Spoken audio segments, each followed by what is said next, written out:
Hey there, welcome back to another video. This time around, it is my review of the 1999 cult classic comedy Office Space. Now, Office Space is one of those films that, for whatever reason, just kind of got lost in the shuffle for me over the years. I remember seeing bits and pieces of it on Comedy Central and seeing other videos or other clip shows talking about it. Like, I was aware of the film.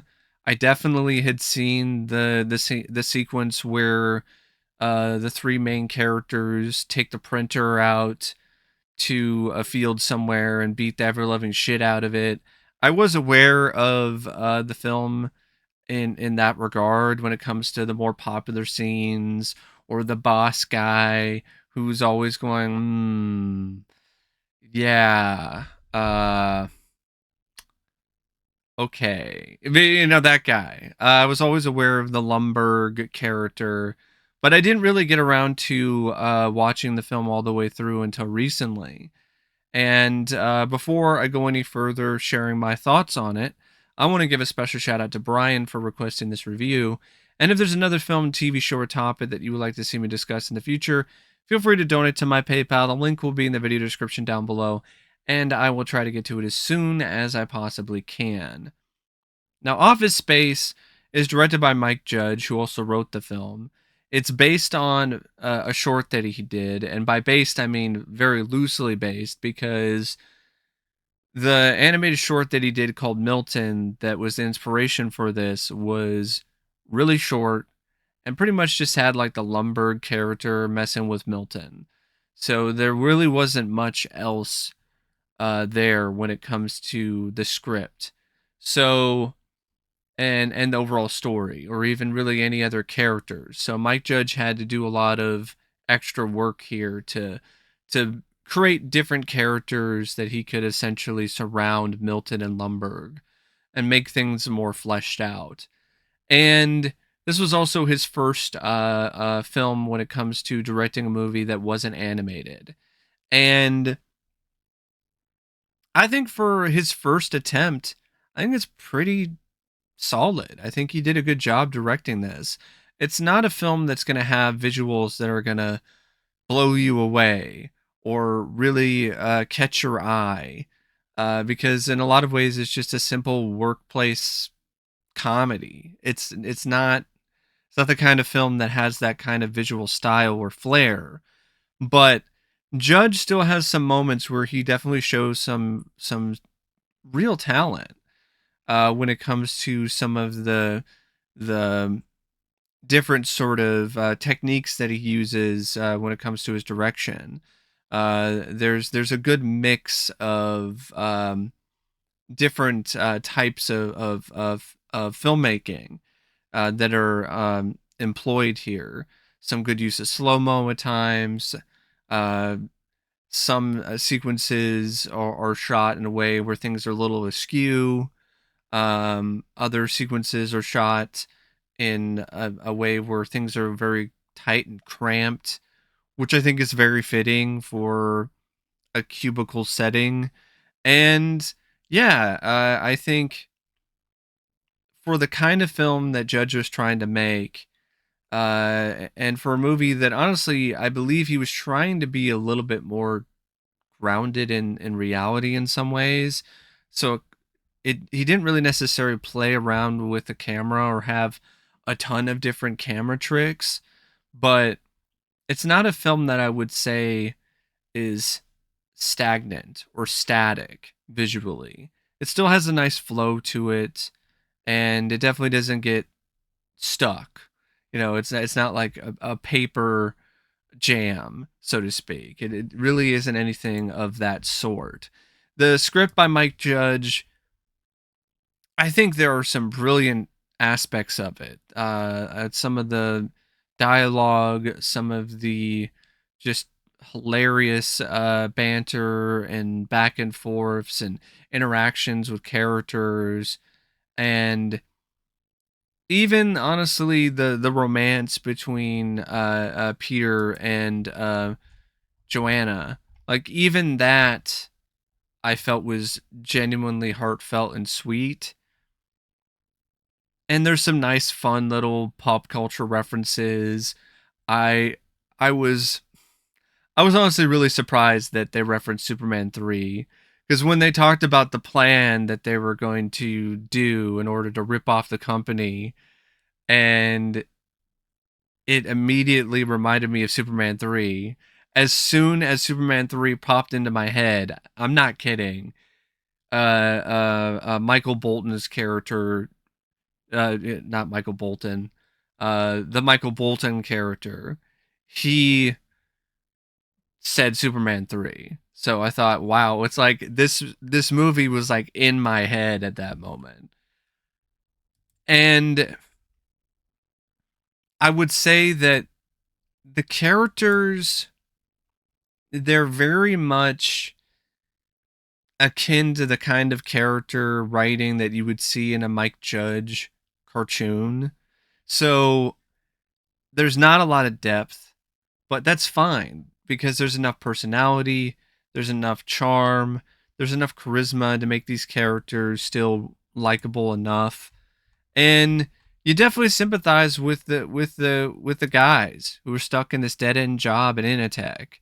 Like you sympathize with Peter and Michael and Samir and even somebody like Tom who's worried about losing his job and some of these other employees that work there, um, like Milton. Like you feel bad for Milton because he's stepped on and essentially just treated like he's trash for the majority of the movie. He's so disposable. Um, he's a type of person that it seems like nobody really cares about him, and they don't really care about his feelings. Um, and honestly, I like the approach that Judge has with the writing here. A lot of times, I do tend to want a little more depth to characters, but when it comes to a movie like this, which kind of has this zaniness to it, that already has this cartoon origin, I'm fine with it maintaining a lot of that energy and a lot of those vibes. And in order to do that, you need to take things less seriously. And sometimes that involves just having these characters that are like a lot of cartoon characters, where you're just flipping through the channels and, okay, here's the cast of characters. Here's their different personalities. Here's the different sort of quirks that separate them from one another. And it's fine. It works well enough. Um, I will say, though, that there are some points in the script in terms of the conflict and some of the drama that falls a little flat. Also, the ending feels a little rushed. Like, I think it's definitely something that makes sense when it comes to the narrative because of the things that were kind of being built up leading up to that point. But it also just kind of feels like you might get a little bit extra and you don't really get that. But I honestly even like some of the other aspects of the script that some people aren't as big of a fan of, like Peter's hypnosis session and how that's why he decides that he's not going to care as much when it comes to his job. And I like that a lot actually because it's unique. It's different. You don't really see a lot of stories that have a hypnosis session that goes awry, and that's what leads to the main character having this revelation and spreading his own words of wisdom to his fellow employees. But really the strength of Office Space is definitely the very relatable stuff involving the workplace politics, the just annoying aspects of work that anyone who's worked in any sort of working environment can relate to and connect to. I've never worked in an office setting, but I can relate to a lot of the employees at Initech because I've been working in these jobs where you're easily replaceable. You're considered just to be a cog in the machine. And, there's a lot of, oh, sorry. Yeah, I'm gonna need you to come into work today. That kind of like that is very relatable. The stuff with Bill Lumbergh and just the way that that character was written was just comedy gold to me. It was so great because it was so realistic. Hello, Peter. What's happening? Um, I'm gonna need you to go ahead and come in tomorrow. So if you could be here around 9, that would be great. Okay. Oh, and I almost forgot. Uh, I'm also gonna need you to go ahead and come in on Sunday too. Okay. We lost some people this week, and we sort of need to play catch up. That's the kind of guy that like you can definitely see as the boss that you hate. Like that's the kind of boss that everybody who's ever worked for a job has had at one point in time, especially if they've held the job for long enough. This just smug asshole. And the way that he's utilized throughout the script is really clever, especially when it comes to that nightmare scene that Peter has.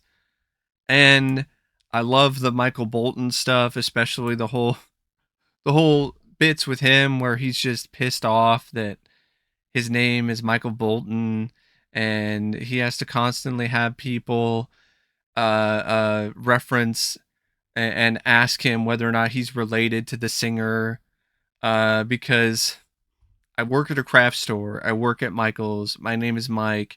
And I honestly have had people tell me, "Oh, is this your store?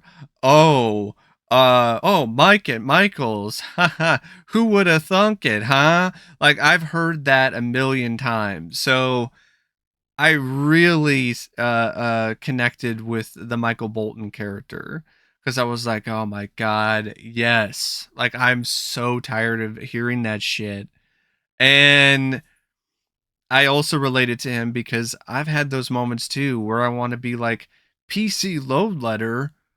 The fuck does that mean? Like I've had moments like that with all the technology and all the other shit that I've dealt with at my job. Getting an error message and being like, what the fuck does this mean? What the fuck is going on now? So I definitely relate to him. And I even relate to Samir in some ways in terms of how, I deep down I want to do good. I want to do the right thing. But, I have to admit, I could potentially be tempted if an opportunity came along where, maybe I could make some kind of extra cash, and maybe if I was in a certain mindset, maybe I could also be led astray in that same vein, in that same way. Um, I don't necessarily relate to, well, I mean, I relate to Peter in some ways, because fuck it. I mean, I admit it. I'm kind of a lazy guy sometimes. So, if I could just spend the day just sleeping and not giving a flying fuck about work or anything, I'll do it. In fact, I've done that on some days off. I'm like, you know what? I'm just sleeping today. I'm not doing anything. I'm just gonna I'm just gonna sleep in and I'm just gonna chill. Um so yeah, the simplicity of these characters is almost kind of brilliant because it really enables you to be able to insert yourself in their shoes a lot easier. And yeah, I think the whole plan of theirs, they didn't think it through, but that's part of the fun. It was a lot of fun to see the Superman 3 thing with Richard Pryor and his character in that movie, and have that be utilized in the script here. The iconic scene with the printer is every bit as iconic and hilarious as everyone has made it out to be, especially when it comes to like the music choice. Die, motherfucker, die. It's and just how Michael just keeps going back for more. You know, you think that he's got the final blow in, and then he's like trying to break through his friends to go in and kick the printer's ass some more. Um, and there's just other stuff too. Like I really like the scenes with Joanna and her boss. You know, where he's giving her shit for not having enough flair and doing his whole thing where I thought you wanted to express yourself, Joanna. You know, and that guy's just being a total douche. And I love that scene where she, you know, flips him off. It's like, oh, you want some flair? Here's some flair. Here's some flair. How about that? So yeah, there's a lot of things about it that I like when it comes to this script. Um, I even don't mind the fact that Milton, he's the one that gets the money and does exactly what he said he was going to do. He was like, you know what? I'm going to burn this place down. You took my stapler. You pushed me too far. I'm burning this place down. I'm burning this motherfucker down. Um, the only other sort of things I want to mention about the script and maybe some of the characters is like you have the guy who is you know, best friends with Peter who lives next door. Um, he was definitely fun. Lawrence, his next door neighbor, that character really felt like somebody that was like right out of King of the Hill. And I didn't mind the other workplace stuff either, involving the two consultants who come in and are essentially reviewing everybody and determining who's going to be let go and who's going to stay.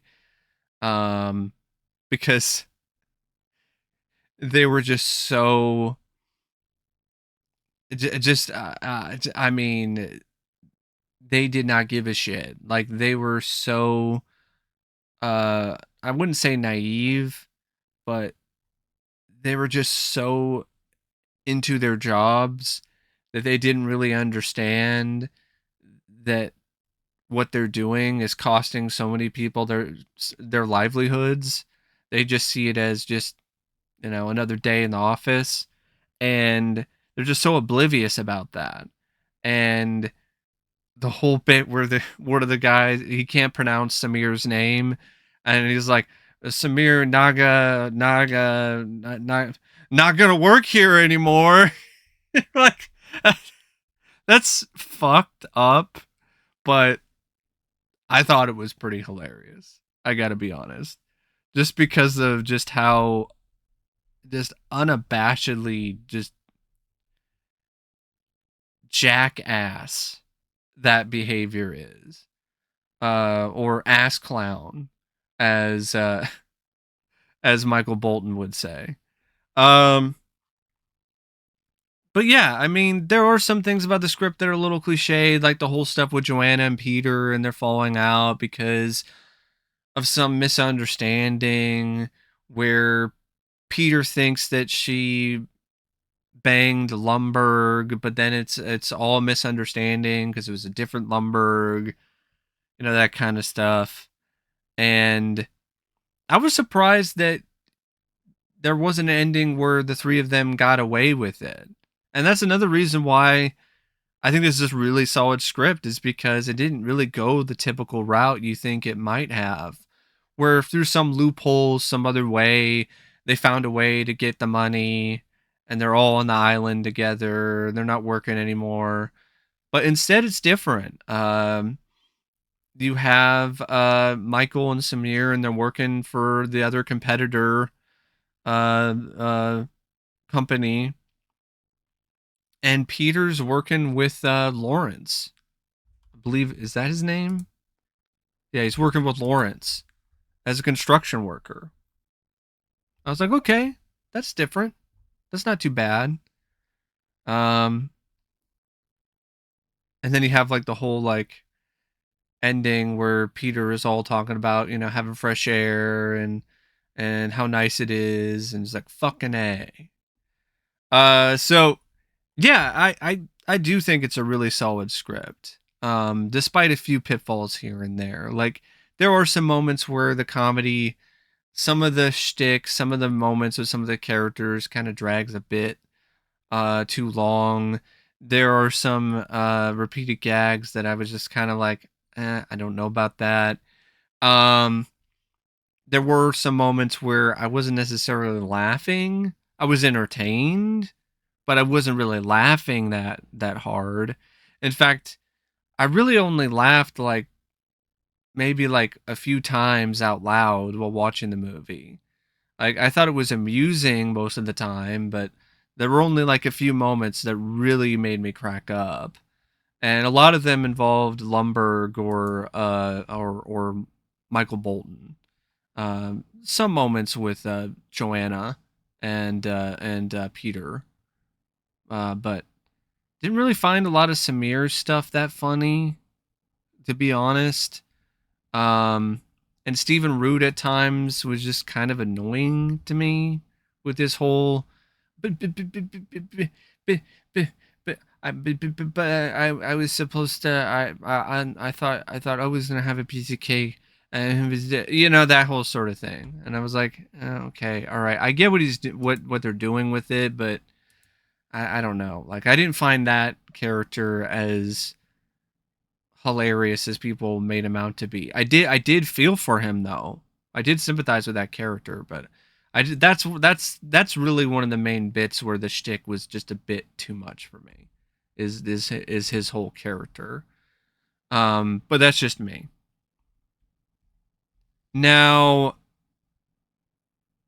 the film also features some solid enough, decent enough technical aspects, like the cinematography by Tim Scherstedt, who's a very sure-handed cinematographer. No pun intended. I mean, the man has done so many different films. Like you look at his filmography, and it's just loaded with so many different types of movies: Mannequin, Critters, Teen Wolf, Bill and Ted's Excellent Adventure, Men at Work. Uh, yeah, he's done Don't Tell Mom the Babysitter's Dead. Like he's done a lot of films in terms of his cinematography. Um and this is still a really well shot film for the most part when it comes to what the film's trying to be, a slice of life with a bit of a cartoony edge to it, but not to the point where it's like something that's just completely out of reality. The editing also ties into things very well by David Rennie. It fits the film. Like it fits in the file cabinet. It's not all out of place or anything. The music by John Frizzell is kind of there. Like I don't really remember much of the score. What I do remember is the soundtrack.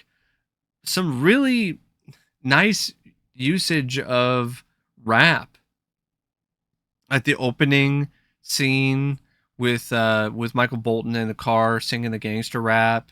That was really funny.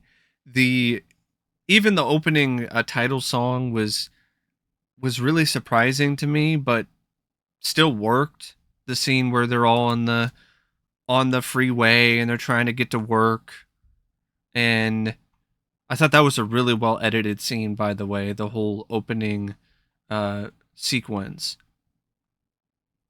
And overall, yeah, the editing also does add to the film when it comes to its comedy. I mean, definitely when it comes to the printer beatdown scene.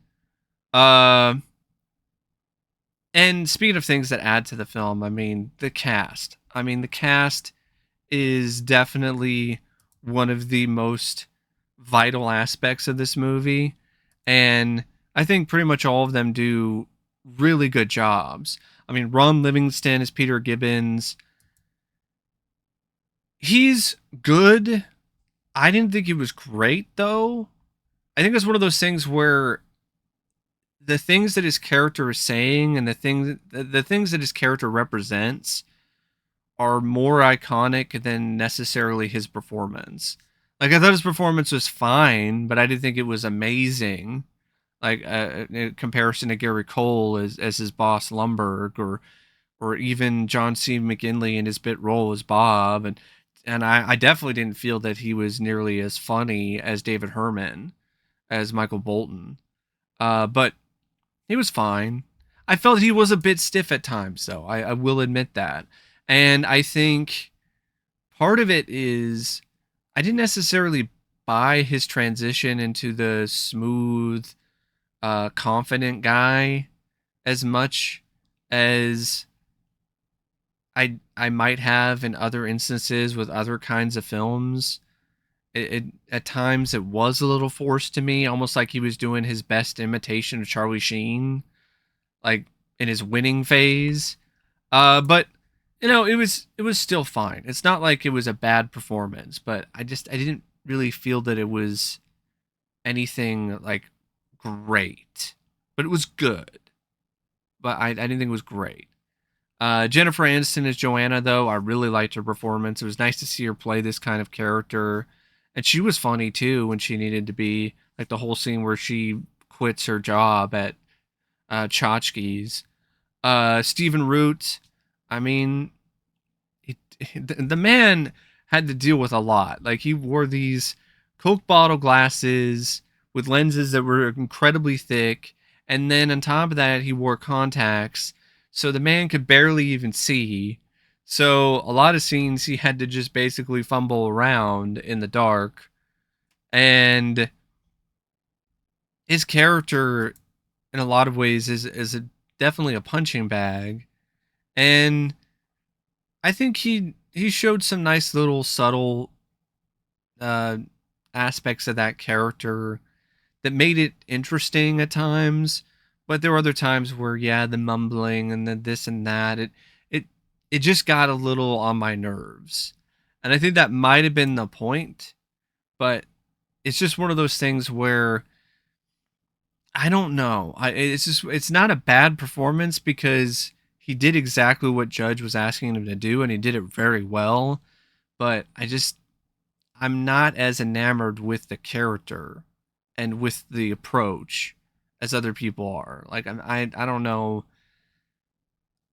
It's one of those things where maybe just like less of the mumbling and the whatever. Like maybe like a little variety of the. Maybe see him like actually be angry. I think that could have been really funny. Like where his character is doing the mumbling and he's soft spoken and he's like, oh no, nobody listens to me. I just want my stapler. That guy. But then when things get really crazy, that he just like explodes or something. I think that could be really funny. And I definitely feel Stephen Root could be very capable of doing that. But it's still good. It's still fine.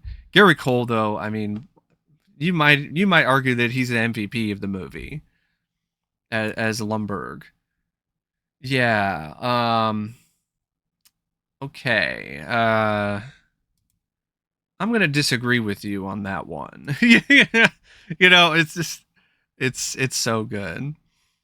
John C. McGinley, he's just tightly wound up all the time, and he's so funny, and I just crack up watching him in this, especially when he's doing his whole Michael Bolton super fan moment. Uh, David Herman, I've always been a huge fan of. I grew up watching Mad TV and watched the first season of Mad TV constantly on DVD. And David Herman was always one of my favorite cast members of that show and of the early seasons. And he's just so funny and so talented. And it's just so great to see him have a pretty considerable role in a movie. And he steals every scene that he's in. Like, he's so fucking funny in this. And Ajay Naidu is fine too as Samir. I I don't think he's bad by any means. Like it's a good performance as well, but I think a lot of the stuff that his character was given though was just kind of weak when it comes to the comedy. A lot of it, like the things that made me laugh the most with him is like the breakdancing that he did in one scene, and that was just a spontaneous moment. The other stuff is like him just swearing randomly, and I didn't really find that to be that funny. Um, Diedrich Bader as Lawrence. Watch your cornhole, bub. Yeah, like, and he's he's funny too. Like he's not in it a lot, and I think that's a character and a performance that could get grating if it was in the film for a good chunk of the movie. But since it's just a little bit here and there, it works. It works just fine. Um, and I want to mention a couple other people. I want to mention uh, um, Paul Wilson as Bob Porter, Bob Seidel's colleague. I also want to mention Richard Riehle, who played Tom Samowski, the guy who's just super paranoid about losing his job, and then he ultimately does lose it, and he almost kills himself, but then he somehow survives, and then he just drives off and gets hit by a drunk driver, and then gets like some massive settlement of money. So he's able to invest in this dumb idea that he's had for years, this jump to conclusions, Matt. And there was just something so endearing about that performance that just made it even more humorous. Like especially the bit where he's all like, you know, you just gotta wait. Sometimes things can go your way. Just look at me. And he's all like, he's almost paralyzed basically. He's in a wheelchair. He's got like a halo on his head. He's got casts on pretty much every part of his body. He's like, just look at me. And there's this goofy ass grin on his face. Um, and I definitely want to mention Orlando Jones, who played the magazine salesman, who was a former employee at Intertrode, who is faking that he's a crackhead to get magazine subscriptions. Because I love Orlando Jones as well. He was also one of my favorite cast members from the first few seasons of Mad TV, and I think he's really funny too. So it was really great to see the Orlando Jones and and David Herman in a movie together. And Mike Judge, like Mike Judge, he played the manager of the Tchotchkes restaurant, and that was something that he just basically cast last minute because there was no one that he really could necessarily get to do the role because it was so late in the shoot. It was just something he decided to throw in there because he went to a restaurant, and I believe he went to a Kinko's, and he saw that the manager was being super passive aggressive to one of the employees about where she was putting her Diet Coke on the counter. And he just thought that would be perfect to throw that kind of character into the movie. And I think he was very correct because that was a really fun performance by Mike Judge. And yeah, good cast. Goes by at a good pace. It's only 89 minutes. That's with the end credits. And it's one of those films that I definitely do feel deserves its cult status. It's a movie that is very relatable. A lot of people can connect with it because they've dealt with jobs where work is hell and the boss is an asshole and they just want to get out of it and they want to find a way where they don't have to work anymore. Like that's a universal thing for pretty much everybody. Like, is there a way that we could honestly not work? Not have to go to the office and make a paycheck in order to make a living. Like a lot of people can definitely connect with that, and I think Office Space really taps into a lot of those things. and it does it in a very entertaining fashion. It could easily be like really depressing, but it doesn't really turn out to be that way. Like there are some realities to the film that when you think about it hard enough, you're like, okay, that is pretty sad, especially when it comes to how disposable a lot of these employees are. But it's handled in such a way that it's so tongue in cheek and so cartoonish in nature in a lot of ways that it never really becomes something where it's a chore to sit through, or it becomes something where it feels like it's preaching to you about the ills of the workplace, that kind of thing. Um, so yeah, that's my review of Office Space. And until next time, I'll see you later. Okay? See ya.